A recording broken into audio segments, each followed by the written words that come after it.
दोस्तों, हर साल 12 लाख से अधिक लोग एक बेहतर जीवन की तलाश में यूनाइटेड किंगडम में प्रवास करते हैं, माइग्रेट करते हैं। लेकिन जब ये नए प्रवासी स्थानीय संस्कृति और रीति रिवाजों की अनदेखी करने लगते हैं तो वह एक एक सोसाइटी का एक प्रॉब्लम बन जाती है। और उससे भी बड़ी चिंता तब पैदा होती है जब ये प्रवासी लोग अपने आप को आपराधिक गतिविधियों में शामिल कर लेते हैं, जिसकी वजह से वहाँ का जो लॉ एंड ऑर्डर है, जिसकी वजह से वहाँ का जो कानून व्यवस्था है उस पर गंभीर खतरा मंडराने लगता है। कुछ अनुमानों के अनुसार यूनाइटेड किंगडम में अब तक 2.5 लाख से ज़्यादा वाइट लड़कियाँ गैंग ग्रूमिंग का शिकार हो चुकी हैं, जिसमें से ज़्यादातर लड़कियाँ टीनेजर्स थी। और ये गैंग ग्रूमिंग के लिए रिस्पॉन्सिबल हैं वो लोग जो माइग्रेट करके कोई दूसरी कंट्री से यूनाइटेड किंगडम में रहने के लिए गए हैं। तो अगर हम बात करें कि क्या है एग्जैक्टली गैंग ग्रूमिंग, तो गैंग ग्रूमिंग एक ऐसी आपराधिक गतिविधि है जिसमें अपराधी कमज़ोर और नाबालिग बच्चों का शोषण करने के लिए उन्हें बहलाने फुसलाने और उन्हें भावनात्मक रूप से अपने जाल में फंसाने की कोशिश करते हैं। वो पहले उन छोटी बच्चियों का ट्रस्ट जीतते हैं और एक बार जब उनका ट्रस्ट जीत लेते हैं तो उसके बाद उनका फिजिकल असॉल्ट करते हैं। ये संगठित दुष्कर्म और यौन शोषण का एक गंभीर रूप है जिसमें एक से ज़्यादा अधिक अपराधी शामिल होते हैं। Recently famous writer J.K. Rolling ने कहा था कि इन गैंग्स का नाम ग्रूमिंग गैंग्स नहीं बल्कि रेप गैंग्स इन्हें बोलना चाहिए। Elon Musk is the richest person in the world right now. He has also posted about this issue and he has also highlighted that how the UK government has failed to control this problem.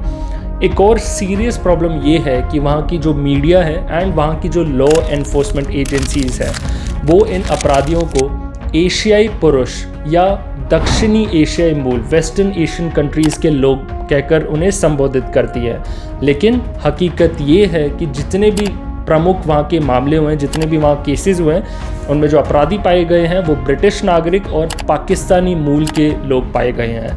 ये सभी criminals Pakistan के हैं। पाकिस्तान वो देश है जो अपना घर तो ख़राब कर चुका है और अब वहाँ की जो नागरिक है वो दूसरे कंट्रीज़ में जाके वो कंट्रीज़ को ख़राब करने में लगे हुए हैं। आज ब्रिटेन में इन गैंग ग्रूमिंग मामलों को लेकर काफ़ी बहस हो रही है। पिछले 2 दशकों से, पिछले 20 सालों से प्रशासन की जो फेलियर है उसके कारण हज़ारों लड़कियों की ज़िंदगी बर्बाद हो गई है। लेकिन वहाँ की सरकार, वहाँ की मीडिया पॉलिटिकल करेक्टनेस के नाम पर इन अपराधियों पर पर्दा डालते रहे हैं। काफ़ी रिपोर्ट्स ये भी बताती है कि वहाँ की जो सरकार है वो जानबूझकर इन अपराधियों को पाकिस्तानी नहीं ठहराती है या उनका जो पाकिस्तानी जो बैकग्राउंड है उसको छुपाती है। अगर कोई भी इंसान इन क्रिमिनल्स का पाकिस्तानी बैकग्राउंड का जिक्र करता है तो उसे तुरंत इस्लामोफोबिक या नस्लवादी बता दिया जाता है। लेकिन वहाँ की सरकार जानबूझकर इन पाकिस्तान ओरिजिन के इन क्रिमिनल्स का रिकॉर्ड मेंटेन नहीं करती है ताकि पाकिस्तान ओरिजिन के लोग नाराज़ ना हो जाए और इसलिए ये प्रॉब्लम और भी बढ़ती जा रही है।